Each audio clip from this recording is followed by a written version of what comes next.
মঙ্গলবার রাত থেকেই শুরু হচ্ছে রাস পূর্ণিমা। এই রাস পূর্ণিমার পুণ্য লগ্নে চলুন ঘুরে আসা যাক লোকনাথ ধাম থেকে। পুরাণে উল্লেখিত পুণ্যতোয়া আত্রেয় নদীর পাড়ে গড়ে উঠেছে এই লোকনাথ ধাম, উত্তরবঙ্গের বাবা লোকনাথের সর্ববৃহৎ পুণ্যধাম, যেটি ভক্ত তথা পুণ্যার্থীদের মানসিক আধ্যাত্মিক শান্তির অন্যতম ঠিকানা হয়ে উঠেছে। দক্ষিণ দিনাজপুরের বালুরঘাটে অবস্থিত এই পুণ্যধামেই সোমবার থেকে শুরু হয়েছে মহামিলন উৎসব। বালুরঘাট লোকনাথ মিশনের ত্রিকালদর্শী বাবা লোকনাথের 18তম বর্ষের এই মহামিলন উৎসবকে কেন্দ্র করে পুণ্যার্থীদের মধ্যে উন্মাদনার সৃষ্টি হয়েছে। বালুরঘাট লোকনাথ মিশনের এই মহামিলন উৎসবে শুধু উত্তরবঙ্গ নয়, উত্তরবঙ্গের বাইরে দূর দূরান্ত থেকে পুণ্যার্থীরা এসে অংশ নিয়েছে। 18তম বার্ষিক মহামিলন উৎসবের নানান অনুষ্ঠানের মধ্যে অন্যতম আয়োজন রয়েছে বাবা লোকনাথের মহাস্নান মন্দিরের দ্বারোদ্ঘাটন। সেই সঙ্গে উত্তরবঙ্গের বিভিন্ন এলাকায় ঘুরে ঘুরে প্রথম যিনি লোকনাথ বাবার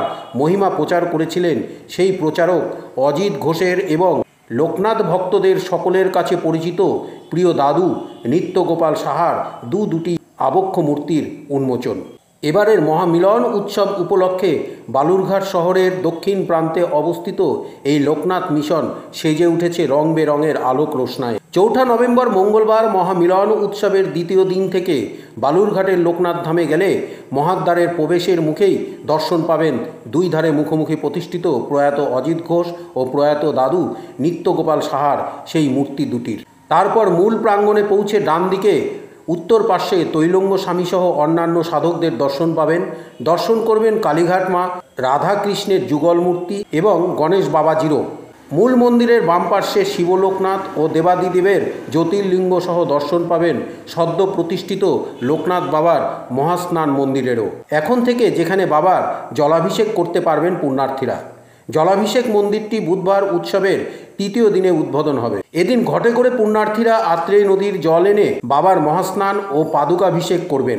এবারের 18তম বার্ষিকী মহামিলন উৎসবকে কেন্দ্র করে সাংস্কৃতিক ও সেবামূলক নানান কর্মসূচির আয়োজন করা হয়েছে। মঙ্গলবারের আয়োজনে রয়েছে শঙ্খ ও উলুধ্বনি প্রতিযোগিতা এবং সেই সঙ্গে রয়েছে বিভিন্ন তীর্থক্ষেত্র থেকে আসা সাধকদের জন্য সাধু ভাণ্ডারা, সেই সঙ্গে নৃত্য, ভক্তিমূলক সঙ্গীত সহ নানান সাংস্কৃতিক অনুষ্ঠানও। তৃতীয় দিন 4 নভেম্বর মঙ্গলবারের আয়োজনের তালিকায় রয়েছে সকালে বালুরঘাট শহরে বর্ণাঢ্য দীর্ঘ এক শোভাযাত্রা, মহাস্নান ও পাদুকাভিষেক সহ বেলা 11টায় বাবার মহাপূজা ও বিশ্ব শান্তি যজ্ঞ অনুষ্ঠিত হবে, যে যজ্ঞে পুরোহিত হিসেবে উপস্থিত থাকছেন তারকেশ্বর থেকে আগত সাধুবৃন্দ। দুপুরে মহাপ্রসাদ বিতরণ ও সন্ধ্যায় সাংস্কৃতিক নানান অনুষ্ঠান। বালুরঘাটের দক্ষিণে অবস্থিত লোকনাথ মিশনকে কেন্দ্র করে আশপাশের এলাকার উন্নয়নে জোয়ার এসেছে। তাতে লাভবান হয়েছেন স্থানীয়দের পাশাপাশি টোটো চালক এবং এলাকার ব্যবসায়ী থেকে শুরু করে প্রান্তিক শহরের বিভিন্ন মহল। শুধু তাই নয়, বালুরঘাটের এই লোকনাথ মিশন উত্তরবঙ্গের পর্যটন মানচিত্রে রীতিমতো ধাম হিসেবে পরিচিতি লাভ করেছে। শুধু পর্যটকদেরই নয়, এলাকার কারো বাড়িতে বাইরে থেকে আত্মীয় স্বজনরা এলে বাবার দর্শনের পাশাপাশি বিনোদন ও সময় যাপনের অন্যতম গন্তব্য হয়ে উঠেছে বালুরঘাট লোকনাথ। সেই পরিক্রমাতে আমরা দেখেছি বৃক্ষরোপণ কর্মসূচি। আমরা প্রচণ্ড গ্রামের মানুষের মধ্যে, দুস্থ মানুষের মধ্যে 300 মানুষের মধ্যে বস্ত্র বিতরণ করেছি।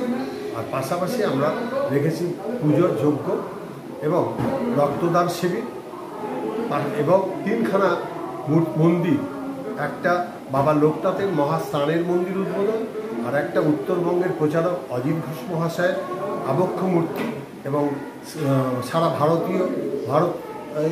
ভগীরথ দাদু নিত্যগোপাল সাহার মূর্তি, আবক্ষ মূর্তি উন্মোচন। এছাড়া রয়েছে সাধু ভাণ্ডারা। বহু জায়গা থেকে সাধুরা রইবে, তাদেরকে আমরা ভাণ্ডারা দেব এবং সারাদিন সমস্ত দিন ধরে পুজোর পরে প্রসাদ বিতরণ থাকবে। যত ভক্তই আসবে এবং ভক্তদের প্রতি আহ্বান জানাতে কি বলবেন? ভক্তরা এখানে কিভাবে অংশ নিতে পারেন? আমি ভক্তদের জানাবো যে বালুরঘাটবাসীর এটা একটা মহাতীর্থস্থানে পরিণত হওয়া উচিত। কারণ বালুরঘাটবাসীর এই তীর্থস্থান যদি হয় তাহলে সকলেই এখানে কিছু না কিছু উপকার বাবার কাছে পাবেন। বাইরের থেকে যারা আসবেন পর্যটকরা, তারা এলে কিছু গাড়ির ব্যবসা বাড়বে, কিছু টোটোর ব্যবসা বাড়বে, দোকানদারের ব্যবসা বাড়বে, সব কিছু কিন্তু এই মন্দির ভিত্তিক অনেক কিছু আসবে। সেই জন্য বালুরঘাটবাসী সবাইকে বলি, বালুরঘাটের কিন্তু এটা একটা সুন্দর জিনিস তৈরি করেছেন বাবার আশীর্বাদে এই জিনিসটা তৈরি হয়েছে। আমরা সমস্ত বালুরঘাটবাসীকে জানাই এই ব্যাপারে আহ্বান জানাই, তারা সকলে আসবেন, দেখবেন।